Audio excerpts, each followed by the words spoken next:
But at least, if Braun Strowman is on Raw, at least as a palate cleanser, we now have the gorgeous, the talented, that magnificent beast herself. Rhea Ripley is on Raw. Raw is Rhea. I hear bed springs in the background on your side.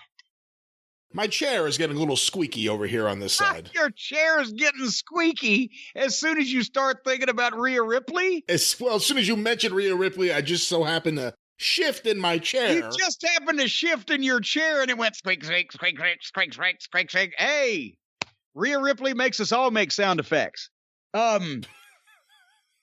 She looks fantastic. What a fucking gimmick. She's a star. She's a celebrity. She's a personality. She has charisma. She has magnetism. She has confidence. When she comes out, gets up on the ring, does her entrance. She comes in, she speaks well. She had inflection in her voice. She had facial expression. Everything you would want from debuting a star, and I guarantee you that Vince saw her and said, where have we been hiding her at? And she's tailor-made to be the face or one of the faces of that women's division. I hope Charlotte is, they say Charlotte now may be sketchy for WrestleMania because of the COVID, right? I hope she's okay. Yeah, I'm assuming she's out of WrestleMania because it was going to be her versus Asuka, I think. Okay, well then in that case, then that solves that. I don't know if they're trying to pull a three-way or whatever. I heard that Charlotte had quarantined and was hoping to be ready, but that was several days ago. Whatever. The point is, she's different. Rhea Ripley is different and marketable and stands to me height-wise. Nevertheless, I'm talking about in terms of charisma and potential, head and shoulders above most of the female roster that they have currently. But I enjoyed that entrance. I enjoyed that promo. I enjoyed that challenge. And then guess who had to answer the challenge? Asuka. She's great. Don't even start. Oh, now I am going to blister you here, and you're going to explain to me. Okay. You're going to explain to me why that this Asuka gimmick is not the most offensive, racist thing that has ever been perpetrated on American television. What the fuck? She talks like one of the Japanese soldiers that used to pop up on Gilligan's Island. Oh, she makes faces and noises like she's been impacted and constipated for weeks and is trying to pass a goddamn bowel movement the size of a canned ham. She makes goofy faces and hops around like she's a child and like she's illiterate and this is not, and I'm not saying that every single female Japanese wrestler in the business does that, but more of them do than don't. Which is why that I fucking tuned out and turned off to the bunch of them. Explain to me why she has to act like that and talk like that. For the same reason that everyone in WWE acts and talks the way they do. Vince McMahon's philosophy is take adults and dumb them down to a degree that a child would be able to watch and possibly figure out what's going on. Now, again, the audience isn't that child. What child speaks gibberish Japanese that sounds like Hans Conried in a fucking 60s TV program? Now, she didn't behave like this in NXT, but she got to Vince McMahon, and Vince at some point wanted her to dumb it down and just be a really dumb version of herself, and that's what you get. So it's Vince McMahon's fault that this girl is acting like a gibberish-speaking mental midget. Yes. And it's because of Vince in the WWE. Explain Maki Ito. No, she's not even in WWE. That's what I'm saying. Maki Ito, I will try to explain this because I must admit, after that spectacular segment on AEW, I became intrigued by this Maki Ito. Maki Ito's gimmick which apparently crosses over to real life in some fashion, was she was booted off. If it's not their version of Pop Idol, it was a Pop Idol / American Idol kind of show in Japan. She was booted off for being a wrestler. So now her gimmick is, she's, what do they call her? The fired idol, the failed idol? I forget what they call her. But she comes out there and she still wants to perform her songs. Now, in the ring, Maki Ito is no Asuka. Asuka can go in the ring. Asuka can go in the ring. Asuka versus Rhea Ripley will be great. I guarantee you right now. We can make a bet. I'll bet you that match will be great. And it won't just be because of Rhea Ripley. It'll be because it's two really good, talented wrestlers.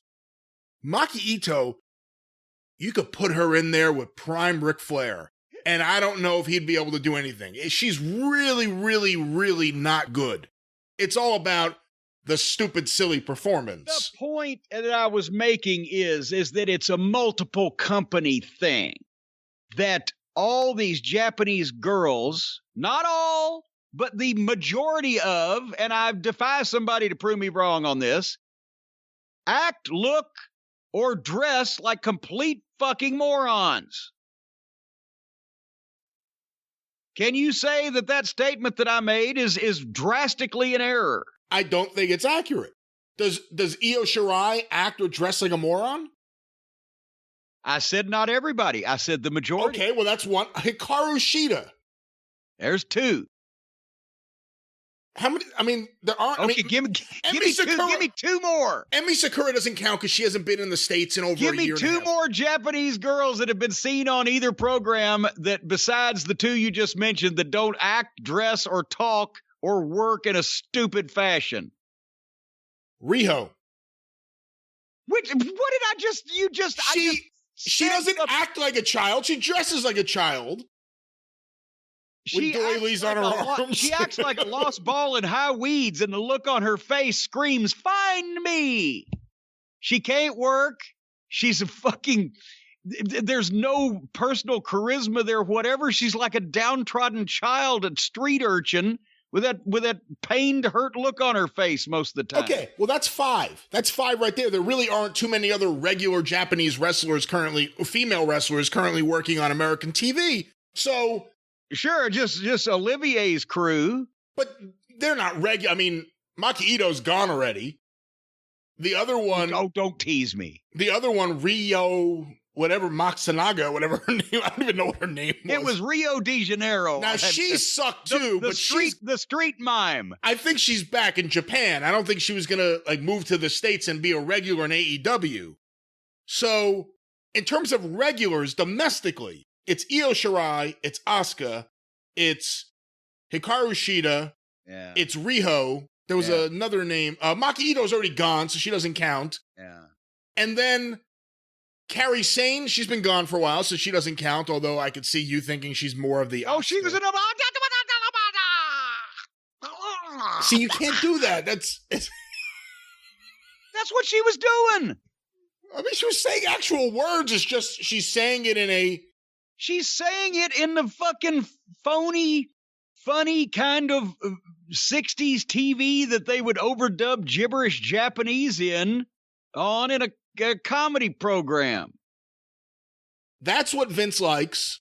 But let's go back to Rhea Ripley, which is what we were talking about. Rhea Ripley, By the way, you want to talk about what Vince likes? The goddess. I agree, Rhea Ripley is beautiful. Okay, let me ask you a question. You're shooting a major motion picture in Hollywood. Who are you going to hire, Asuka or Rhea Ripley? What's the picture? Any picture. No, not any picture. If it's Godzilla, I may go with Asuka. Oh, God, now that's racist. Look, Rhea Ripley is a star. I think Asuka's great too, and I think you have to... when you watch the match at WrestleMania, we'll see what you think, if you can objectively see it. But I will say this, we've seen a lot of Rhea Ripley the last... I don't know, a year and a half, 2 years almost. We're both really high on her. There were periods where she disappeared off TV. She gets on Raw. Vince must have gotten a look at her and said, "My God, she's beautiful. Why is she hiding her body?" Because I could be wrong, but that was the most revealing thing she ever wore on wrestling. Am I wrong? I mean, you've seen a lot of her too. Not as much as I've wanted to. Oh, come on. But you can't say that. You can't say that either. What? No, I mean, I want to see more of her matches. Okay. What get your mind out of the gutter. You put it in the gutter. What? Well, and that's where it belongs. But anyway, no, I'm sure he did. And, you know what the girls used to call them in the old days? The tickets. The Mae Youngs, the Moolahs, even the Sherrys, folks of that generation, they don't cover up the tickets. You're selling the tickets. Interesting. Hello? I think they're allowed to say that because they're women. But if you say that, there's a problem. Well, But that's why I'm saying. if Moolah says it, it's okay. I am quoting. Yes. They didn't like to cover up the tickets.